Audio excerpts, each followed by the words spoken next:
It was a cool summer night.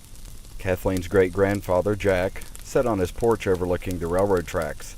Little did he know, he was about to see the town ghost, the infamous man on the railroad. Jack had moved to Collier's, West Virginia, just 2 weeks earlier. As he sat on the back porch of his new home this particular night, he noticed an old man walking on the railroad tracks.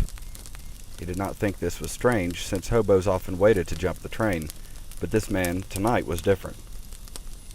As Jack observed him, the hobo kept taking a drink of something out of a bottle. After a while, he sat down on the tracks and kept drinking from the bottle. It was obvious that the man was drunk and soon would be insensible. If he were aware of what was going on even now, he would move away from the tracks because the 9:15 freight train was due in 5 minutes.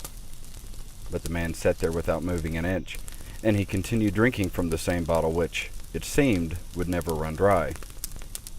At this point, Jack was getting a little worried.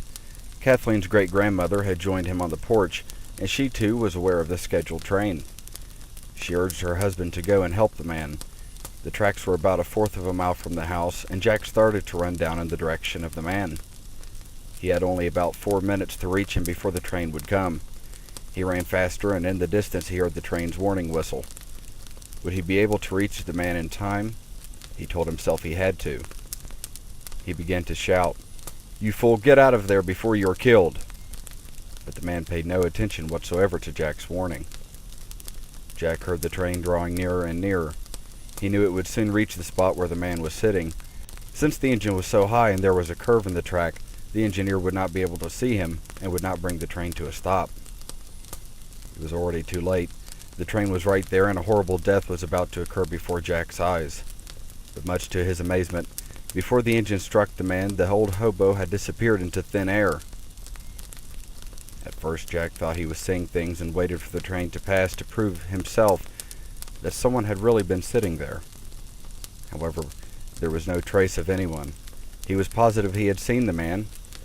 His wife had seen him too, for she had suggested that he go down and help the man, but now he was gone. Jack returned home quite shaken up and told his wife what had happened, although she had watched the scene herself. They both were disturbed over the matter and decided to keep it a secret. After about a week, the mystery troubled them so much that they told their landlord about the strange night. Expecting to be called silly or crazy as they revealed their story, they were surprised when the landlord instead listened intently, with a serious look on his face. When Jack finished his story, the landlord began to explain what the couple had seen. A long time before, an old man whom no one had ever seen before appeared in the town. Being wary of strangers, the people refused to give him food, shelter, or even a job.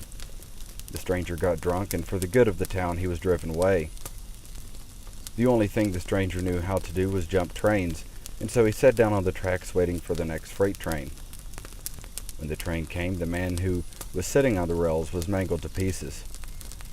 Every year at the time of his death, this man would return and wait for the train. Whenever people would try to ride past the tracks on the anniversary of his death, the horses would buck and would go no farther. No one had ever succeeded in getting past the tracks on this particular date.